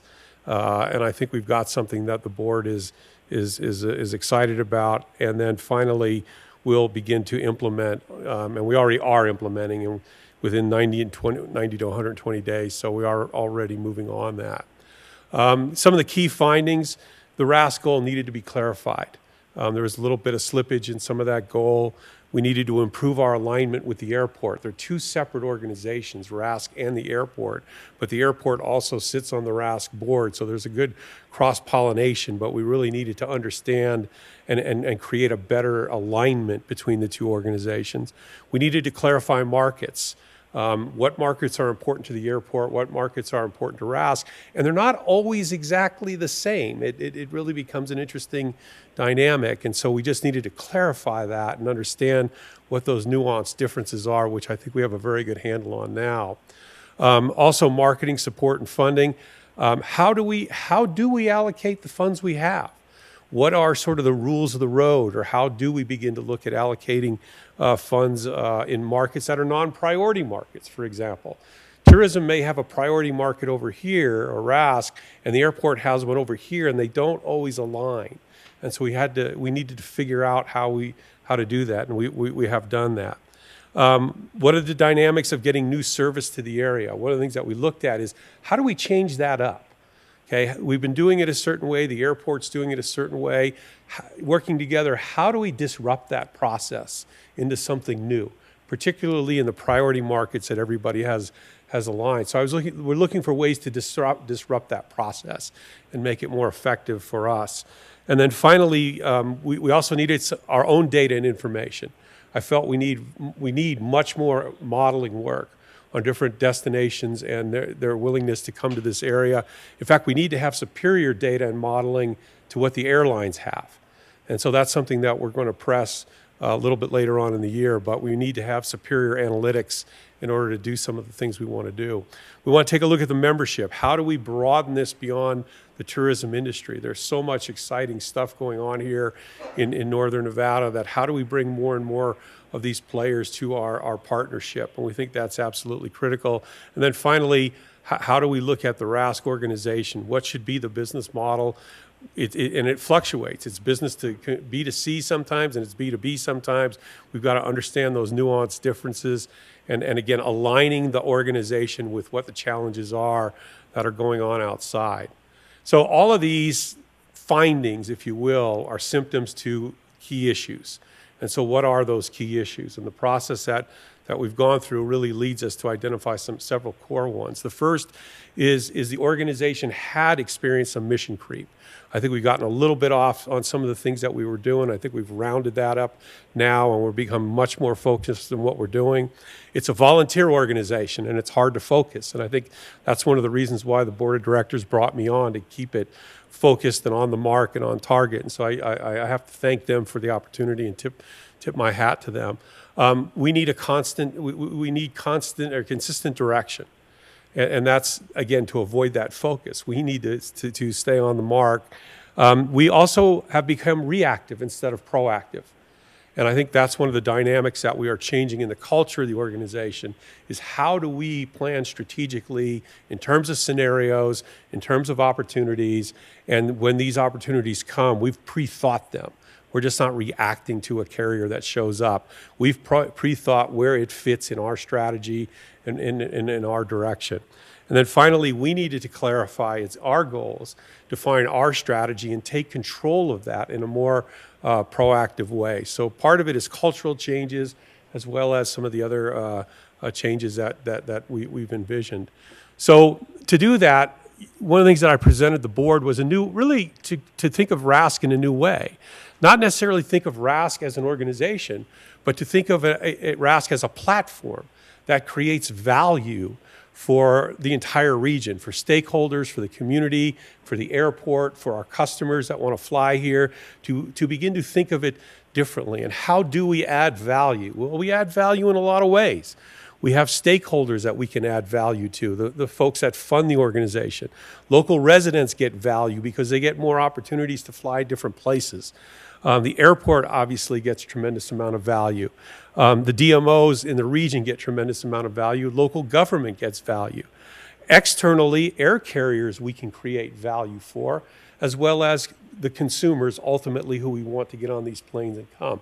So we want to look at the organization as a way to create value for everybody that we touch.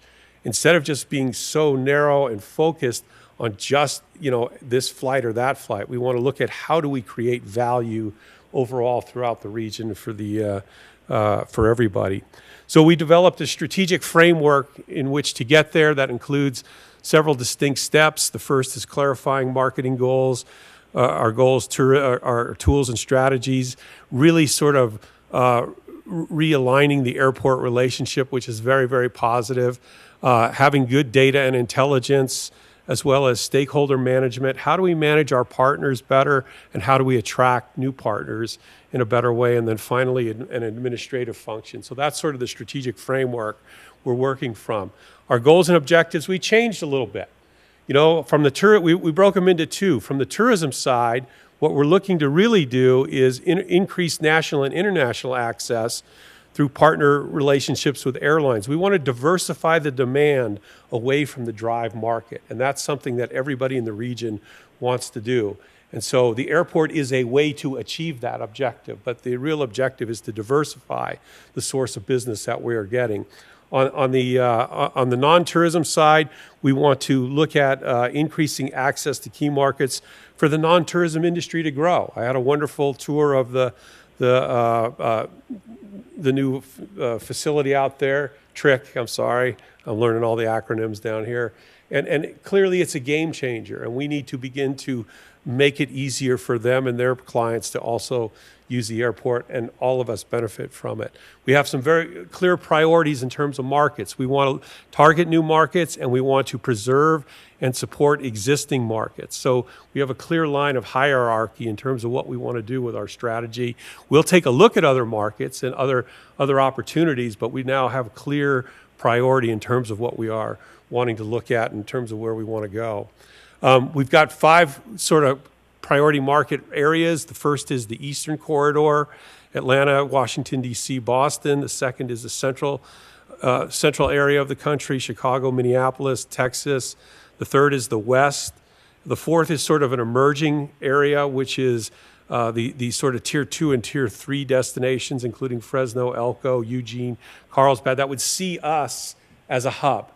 And so we're looking at those possibilities. And then finally, international, with Vancouver, Mexico, and Europe. And that's one of the things that we're looking, where do we grow European connections into our existing gateways that we have good service? So we begin to look at this from a global perspective as opposed to just an LA perspective. And when you look at the potential connecting flights through LA from global markets, we become in a whole different playing field. It really becomes fascinating. The key for us is we have all these great marketing tools, okay, and we have to absolutely match those with the opportunity that we're presented. And that's really what we're trying to get good at, is here's the tools, here's the opportunity. How do we quickly match our tools with the opportunity so that we can move quickly on these things and maximize our efforts? And when you look at what the DMOs have, the amount of tools is incredible. The databases, the content, the platforms and channels that they have. Add that to what the airport has in terms of the tools it can provide, and we've got a pretty wide range of activities that we can provide to a particular opportunity within a carrier. And what we're trying to do is just get better at making that fit and alignment as tight as we can. A little bit of strategy in action here. We've broken the country into different corridors, east, central, and west, and I'll just take you through a couple of quick examples here. The first is an East Coast corridor, those key markets, Atlanta, Washington, Boston. The strategy is to create incremental value for the partner carrier. How do we go to them and say, we want to create value for you? And we can do that. We have to have superior market analytics so we can show them where the opportunity is, okay? We have to be aware of the key issues of the heat and altitude limitations. Potentially it's going to be red-eye flights, just copying our success on JetBlue. That can be duplicated in other markets. We may need a super budget beyond what we have. If the opportunity comes, we'll come back to the private sector and everyone else and see if we can raise that money. We'll put our full marketing support that we can between RASC and the airport. And then finally, we want to look at the long-term play. What are the European market access points that we can bring in through these East Coast markets? So it's a multi-stage look at where we want to go. In the central area, the Midwest area, Chicago, Minneapolis, again, we always want to create value for our partner, and we have to know and define that value for them so that they can see it. We want to, again, have superior market analytics. We want to develop predictable seasonal air service. We often get seasonal air service from the Midwest, but we want to make that much more predictable, or we want to encourage it to become year-round. So we have a clearly defined strategy of what we want to do in terms of that. The budget and tools will be determined depending on the opportunity, and the long-term play is sustained daily flights into the and international access where appropriate. So we want to take seasonal stuff, make it predictable year over year, or we want to move it forward into year-round ongoing access for our region. On the West Coast, again, a little differently. Vancouver, which is probably more of an international market, but I geographically just put it there. Our strategy is to create, again, incremental value. We want to, again, take a hard look at leveraging our markets from the east. As China begins to rise and continue to become more and more powerful, what's the access into LA? What's the access into Seattle? What's the access into Vancouver? How can we leverage this beyond just the immediate West Coast market? How do we take a more strategic view? The budget will be determined. Again, we want to look at the long-term play. So we have three, different corridors. We have different approaches, different strategies in terms of what we want to do and unveil. And then we have the mini hub strategy, which is emerging markets like Fresno, Elko, Eugene, and so forth. And we want to provide air access to tier 2 and 3 markets. That could be seasonal service, the budget will be determined, and so forth. And the long-term play is to develop Reno into a mini hub for some of these smaller places. We're a big deal to some of these smaller places. And so we have a very clear perspective in terms of what we want to do. And I'm just going to give you one or two quick scenarios here. For example, let's say we have a Boston opens up. I know that's a dream market for everybody, nonstop service from Boston. It's going to be a legacy carrier more often than not. If it's a legacy carrier, Boston is a key target market. We're going to throw everything we can into that market. We're going to use a business-to-business model where we pretty much funnel monies to the air carrier and help them drive business into our market. There'll be RASC incentives, cash, super fund money, marketing support, and then again, whatever the airport support can be with their incentive program. So again, we have a way to look at it. I'm going to skip San Diego, and I'm going to go to, what if we had Tulsa, Oklahoma? How are we going to handle that? Now, the airport has to go out, not go out, but the airport has to service that. But how do we deal with that? It's not at the top of everybody's list in terms of markets. So how do we deal with it? It'll probably be a startup carrier. Okay, it's not a primary market from a tourism standpoint. It's going to be a B2C model. We're going to handle the market because they're a startup carrier. They probably don't have the marketing expertise or the marketing capacity. So we're going to operate that marketing to fill their plane as opposed to what we would do to a legacy carrier. And so it's slightly different.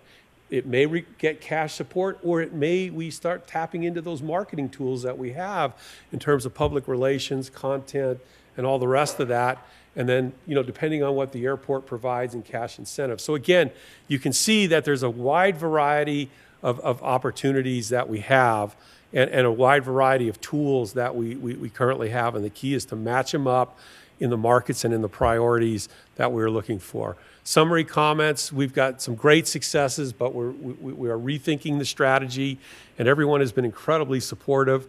By reassessing our assets, we can add significant value to everyone throughout the region. We're changing the thinking that we have. We're on the same page. We want to leverage all our assets, and we want to begin to think long-term, where do we want to be 3 to 5 years in this region with air service? So a lot of things are happening. This is very fluid. It'll change, and we welcome the input, the support of all of you. I want to acknowledge Marilee over there in the corner. The airport is a tremendous partner for us to work with, and we look forward for your input and thoughts as we move this thing forward. So thank you very much for the time. If there's any questions. Thank you, Mr. Roboto. I appreciate it. It was a truly robust presentation, and very, very exciting, thrilling. Any questions at this time for Mr. Roboto? Mr. Wobo. Yeah, just a quick one. Looking at scenario 3, and thank you, Mr. Roboto, for that presentation, because I totally agree that it is a platform. It's not an organization, that we need to leverage that as best as possible to start to support not just tourism, but also our locals who want to be traveling to different destinations. So with that being said, looking at scenario number 3, like Tulsa, Oklahoma, and looking at the carrier, legacy versus a startup, what kind of support, and maybe this question might be more geared towards the RTAA, but what level of support does our community actually provide to some of these startups? Because it often sounds like a startup comes in and some people are a little iffy because they want to stick to their Southwest or United and those carriers. Do we support it enough as a community for it to be a real target? The airport, and I'll call on Marilee, they have a very defined incentive package, which is very comprehensive and very specific, that they offer. RAS can come on as an addition to that. It may not be cash, but it may be marketing support. And those are the things we'll fill out on individual opportunities. But let me let you talk to the airports. Good morning, Marilee Mora, CEO of the Reno Tahoe Airport Authority. So we're really governed by the Federal Aviation Administration, has an air carrier incentive policy. So the Board of Trustees adopts an incentive policy for the airport. And pretty much what the FAA says, what you do for one airline, you have to do for the other. But we actually, California Pacific Airlines was grandfathered through an old incentive policy. And I would say last fall we had our board tighten things up. So our incentive policy is very market specific. And what we do for airlines that come in, we waive landing fees and rental rates. And then we have a marketing incentive. We have marketing money which is very much tiered now as to, how many days of the week, what destinations are being served. So, I think it's really important for the airport to be that first one in with that. So, and I just really want to also be on the record, because many people look at us and say, what is the airport doing? In terms of service, we cannot deny service to any airline or air carrier that wants to come in and fly into Reno Tahoe International Airport. So we're very different from what a regional air service corporation would be in terms of what they're putting in. So there may be times, I think, as Mr. Roboto has noted, that we may have different scenarios for Regional Air Service Corporation and the airport. Perfect, thank you. And so it sounds as though not just there's a couple of requirements that we would have to adhere to in order for a startup per se to come into our region, but does our community historically, is our community able to sustain those startup flights? That probably depends on the financial health of the carrier. We just saw California Pacific last about a couple months or less, and so that's part of the analysis that goes into it. Is the carrier a new startup, sustainable? And from that standpoint, from RASC's standpoint, we'd rather control that marketing because they may not have a marketing department to do it, as opposed to a legacy carrier that, is fully buffed out and has been doing it for decades. So it really depends on the carrier, their financial footing, and all the rest. The trouble is you don't know which one's a California Pacific and which one's a JetBlue when they're starting. It really is a tough one. Perfect. Thank you. And I think you have to realize that we have, California Pacific Airlines is not operating right now. So we were saying we have 9 airlines serving the airport, and we have all the major airlines. So going forward, some of the opportunities may be on those smaller airlines, those startup opportunities. And I think, because of our incentive policy is very finely tuned now in terms of, how many days a week, what markets they're serving, I see it as kind of the airport being the risk taker at the get-go. Wonderful. Thank you. Thank you, Mr. Wawa. Mr. Sturbins. One quick question, Ms. Moore. Thank you guys for the presentation. It was very thorough, informative. So if the funding comes outside of the airport authority, are those same guidelines that you referred to still in play? Can I? So, one of the reasons that the Regional Air Service Corporation incorporated a couple years ago is that the Federal Aviation Administration does not allow the airport to sign a risk mitigation agreement with an airline. So the opportunity with JetBlue, that was actually signed by the Regional Air Service Corporation. Likewise, the opportunity for Southwest Airlines in Oakland, that was also signed by RASC. We cannot sign an agreement where there's direct funding to guarantee having a risk mitigation agreement with an airline. So it sounds like if there's an outside organization that's willing to do that, those guidelines do not apply. They don't No. apply to RASC has far more flexibility. Gotcha. Think of us as friends of the airport. We have far more flexibility and far more ability to pick and choose. That's interesting the way you describe yourself there, Carl. It's a very, very colorful way to describe yourself. Any other questions for Mr. Roboto? Thank you, Mr. Sturbins. All right. Mr. Roboto, I have a couple quick questions. We talk about these tiered markets, and yeah, it's exciting for us to continue to go after a lot of the larger tier 1 markets, i.e. DC, Atlanta, Boston per se. But as we continue to talk, I can, and this is not in the pejorative towards Reno or Tahoe in that, but when we travel to those markets, we're having to go ask those individuals to also travel back to Reno, Tahoe. It may not be as desirable to leave Boston or DC to fly to Reno. It may or may not be. But where it might be more entertaining for some of those markets, i.e. Tulsa, Oklahoma, Omaha, Nebraska, Fresno, Boise, Idaho, those markets, that might be a little bit more entertaining to bring those markets here that do have a lot of potential, not only from B2C, but also B2B business. Omaha, Nebraska, where my majority of my in-laws live, has a large consumer market, but also has a very large business market that has a lot of dealings with the West Coast that might have some synergy here. And I know as it ranked in your priorities, it was 3rd or 4th on your priorities. Why isn't that a higher market? Why aren't we triggering, because those are lower cost to RASC, as it shows in your presentation, it's just here. I thought we had maybe a 747 landing here. Why aren't we going after some of those markets a little bit more aggressively than say, Minneapolis or Boston? Or Mr. Chairman, that's a great question, and I think what we've done is set up the flexibility to go after those kinds of markets. We really have to deal with what the carriers want, where they see an opportunity. It's hard for us to just go into a Tulsa and say, hey, Tulsa, we think you ought to fly here. It really goes back to the airlines and their planning and what fits their route structure. One of the notes on my PowerPoint here was we have to fit their system, because if we don't fit their system, they're not interested at all. But the point is we are set up to deal with those kinds of markets now. We have that kind of flexibility, and if they come up, we can deal with that. So it really starts with the carrier. So what are their potential are you guys options? meeting consistently with the carriers to have those discussions, or is that just through the airport authority? Airport staff has a rigorous and thorough approach to approaching carriers. They're in the mix constantly with planners and different carriers. They just got back from a big conference in Canada with a lot of meetings. So they are really the ones that take the lead in meeting with the carriers and bring those potential opportunities back to us. So they're the ones that are, and they're looking at everything. They're not.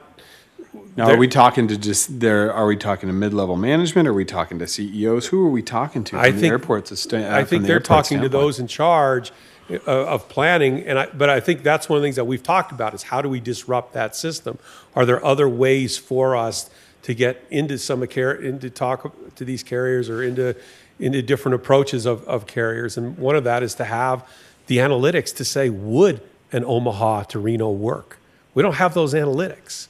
But to get some of these analytics so that we know what the potential is in some of these markets. So I think there's an opportunity there. Because I know RSCVA has worked aggressively to get our visitor origination analytics done. We've worked diligently with On Strategy to do that in conjunction with all the properties. So we have that data to offer out. I think it's important that we are constantly utilizing that, because if we're not putting that data to good use, and we're not triggering some of these higher level and it's great that we're going to trade shows and having these discussions, but I've been to trade shows before, and it can be 5 days of wasted time if you're not talking to the right people. And so if you're not having the right conversations, you're not making the decision makers, it really doesn't really matter what shows you're going to or what, we can all dream about routes, but unless we're talking to those true decision makers and they really are interested in Reno, then what's the I agree. point? Let me let Marilee speak to that. They've got a pretty good program. So we constantly are in contact with the airlines, and these aren't just conferences. We meet about 4 to 5 times a year with airline and people, and these are the network planners. These are the schedule planners. They are the decision makers. They are the champions that we want to have with airlines. As we mentioned, our staff, our AirServe staff, just got back from meeting with, I think it was 18 airlines. And these are the takeaways that and we talk to them every month. So I think when we have an opportunity that we see, and again, we're at the forefront of this in constant communication and understanding how trends change, because when you have somebody that new comes in and runs an airline in terms of their schedule or network planning, it changes the scenario. So we actually are going to see a new airline that does not serve this market mid-March, and we've invited RSCVA to be part of that, and we've also invited the Regional Air Service Corporation to be part of that, because it gives us an opportunity to share about what's new and different in our market from a tourism and business perspective. And it's really valuable for us to bring our partners forward to say, we've got all of this marketing support. We're going to help you launch. We're going to help you make that flight sustainable in our community. So I think those are the tools we're using. But, our airport staff is in constant communication and watching the trends in really the airline industry to see what's changed.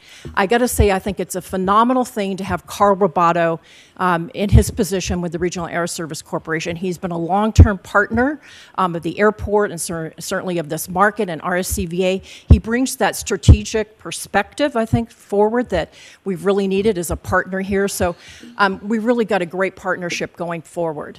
But they aren't just conventions. These are really, when we are out meeting with airline folks, these are the decision makers that are in a position to make changes. And Marilee, I absolutely agree with you. I think it's fantastic that Carl's taken that role as the executive director. I think it's important that we have that direction at RASC. But you also have to understand my concern from the standpoint of RSCVA and from a number of the partners within the community that it continue to fund RASC to the tune that we're doing. But if we're putting money in, but if we can't spend that money unless those opportunities present themselves, and it sounds like right now Reno Tahoe Airport Authority is the gatekeeper to those opportunities. So it relies heavily on your staff and your opportunities to bring us in there, and I think that's. Hopefully we're having those discussions, as you've pointed out. We are having those discussions, and that they're robust, and we are talking directly to those decision makers and not just attending sales meetings. Hold on, Ms. Cunningham. I just wanted to speak to the VOA because that is super valuable. We've used it with a lot of the airlines, and we've got Howard on speed dial for markets as they come up. So that has been an analytic which we've shared with Carl as well. But just one. We need some more as well. Thank you. Ms. Mara. And if I could just say, I don't see us as much as a gatekeeper, as a facilitator, because we really can't do what we do if we didn't have the partnerships that we have in this community. RSCVA, RASC, I mean, all of our properties. And that's, you know, when we brought in JetBlue, which was a 15-year work in progress until we got them here, it was all those partners that came to the table to make that happen. Great. All right. And just real quickly to your point, Mr. Chairman, what RASC can do is give the airport staff better tools to work with so that they can go out there and know what the value is of the marketing we can provide, whether it's the private sector support, the DMO support, RSCVA specific support. We need to have this. We have this big inventory of tools that now the airport, or the airport, when they go out, they know what they got in their back pocket. They can be as aggressive as they need to be, bring opportunities back, and we can figure out how to make it work. So we're pressing on every corner. Great. Well, I thank you. Thank you so much. Any further questions for Mr. Roboto? All right. Well, channeling my inner John Farahi. Results, results, results. That's all we care about. Results. Track record. Track record. That's right. All right. We're on to item G1. This is Marketing Division. This is a review, discussion, and possible action for a new contract for professional integrated marketing services with Birdsall Associates, also known as BBK, our existing marketing services vendor. Mrs. Isaac. Yes, thank you very much. As most of you on the board probably know, BBK, or Birdsall Voss and Associates, is our integrated marketing agency for the last 3 years. We entered into a relationship with them after a formal RFQ bid in December of 2015 and had a 3-year contract which expires on April 30th, 2019. BBK was a key driver in rolling out our new Reno Tahoe brand and brand personality and platform, and it's been very successful since they rolled that out, and we're really pleased with their services. BBK has been developing and executing that campaign, of course, and works very closely with our other marketing partners, which I think is instrumental and important to continue with that continuity. Those would be collaborations with EXL Media, our media agency, EMC Research, our research vendor, Noble Studios, who does our website development. Again, these relationships are very important to maintain. So we are recommending that we extend that contract for an additional 3 years. Great. All right. Any comments from the board? Any discussion at this time? Madam Mayor? Yeah, I just wanted to say, Jennifer, thank you so much. Going down this journey that, I mean, for the last 6 years has been really something else. And I'm so proud of you and your vision and everyone that has really come together. They were such a good choice. That was the right choice. And I've just been so impressed with everything that they've done for us. So, but you guys really had the vision and were so positive. So I'm so pleased. I mean, I can't begin to tell you, because I remember where we were and how far we've come, and it's night and day. Yeah. And that's because you guys had the vision. But your marketing team has been fantastic, and all the work that you've done with the influencers and really staying on top of relevance, right? And I think you really, like I said, disrupted Reno, and I think that's what we have to continue to do. So thank you so much. I just want you to know how much I appreciate you. Great job. It's a motion. Yeah, I'll second that motion. All right. So we have a first and a second on the floor. I absolutely agree with the mayor. This has been a long time coming. Very, very proud from where we were to where we are today. You know, we've gone from a dysfunctional board to a dysfunctional organization to a very streamlined, brilliant understanding of what Reno Tahoe can be and where we're going. And I'm excited for the future. And I think that BBK played a large part in that. And through the direction of Ms. Cunningham and the entire executive team, I think it's gone a long, long ways. And as I look out across the executive team, everybody's got their pin on, except for one individual this morning. Mr. Dillon, you're going to be asked to report to my office after this. Other than that, so I have a first and a second on the floor. All those in favor signify by saying aye. Aye. All those opposed, motion carries unanimously. All right, we are on to item H1, which is a Wild Creek update. Is there anything further, Mr. DeLone, that you would like to cover on that? I think we've covered it, sir, unless Mr. Kennedy has any remarks. Mr. to Kennedy, add. any council, any legal discussions we need to have on that item this morning? No, You survived. yeah, You survived. yeah. He made None it at this through. time. We're hoping to have the agreement signed up and in escrow early next week. So Fantastic. It's moving along. Great. Wild Creek becomes my problem now. So no, we look forward to carrying golf forward and providing golf for many people. Board member comments. Any board member comments, items for future meetings? Oh, there it is. Oh, look at that. Oh, you saved yourself before the end of the meeting. That's fantastic. Oh, good. All right. See, I have no other. Mr. Wowo. Yeah, just a quick comment. I would just like to thank everyone on this board, Mr. Chair, Madam Mayor, Mr. DeLone, for having me as a representative here on this board for the Chamber of Commerce.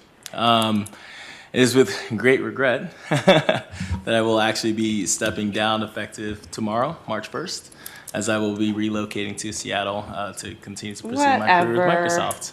I take that very personally. You know that, right? Yes, I know. I'm a born and raised Reno. I call him Reno kid. You don't even know their mayor. I know, right? I don't know. Looks like you're getting called to the mayor's office right now. Yeah, I think so. We're going to miss you, Vic. You've done a wonderful job on this board. You have added, so many incredible, assets to this board, but we're really going to miss you. And I have really enjoyed working with you in the community on other things, and you really have given back a lot to the city, and so we're going to miss you. But we're going to have a big party, too. Yeah. But we will always be here for you whenever you are sick of Is there going to be a Seattle. Vic Wowo day at the City Arena? There could be. Oh. There very well could be.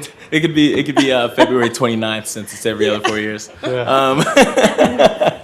But yeah, I thank you, Madam Mayor, and then thank you to the board, and thank you to the RSCVA, and thank you to the community. I mean, this is home. Family, friends, everyone's here, so this is a tough decision, but I'll be back. I know it's gonna rain. You all know the it rains a time. lot up there. Nothing good about the summers, I heard, but yeah. So thank you. Well, thank you, Mr. Wowo, and it's been a real honor to serve with you, and you have been an absolute asset to this board, and to watch you continue to grow as not only just a member of this community, but a member of society. I mean, you really have brought. He brought forward. No, he's really done so much for this community that I don't think people really realize the time and energy this man puts into the Reno as a whole, from Young Professionals Network to. I mean, he takes a lot of extra time out of his day and life to make sure that this community has fought to go forward, and that's a testament. Without any drive or any reason to do so, he just does, and that's a phenomenal thing. And he's been a wonderful asset to tourism, but will be and is a phenomenal asset to Microsoft. Evidently, the reason they're moving him to Seattle and away from us. Well, thank you for your tenure. Thank you for your time here. Hopefully, your replacement can fill your shoes. That we're looking forward to whoever the chamber brings to us next. But thank you for your time. One other thing I'd like to point out is that we had some amazing shows that SMG helped us put on, ESI helped us secure. All the properties downtown and put forth, and we had. Dirks Bentley and his tour here just recently, and then also Tim McGraw. Both shows were fully sold out, phenomenal attendance, those kinds of things that we want to continue to see here in Reno Tahoe and continue to drive ourselves as an entertainment capital and entertainment universe. So, then we're going to continue to push forward to that, right? Right? Entertainment universe? No? She laughs. I don't know. Off the top of my head, it's early in the morning. I've had a tough February. I'm ready to get done with February. How about that? All right. Without knowing any other comments, just congratulations to staff. Let's continue to work hard and get round out the end of the year. All right. No other things. Last final public comment. Anybody want to speak? We've taken a lot of airtime to this morning. All right. None. All right. Close public comment. We are adjourned. Thank you very much, everybody.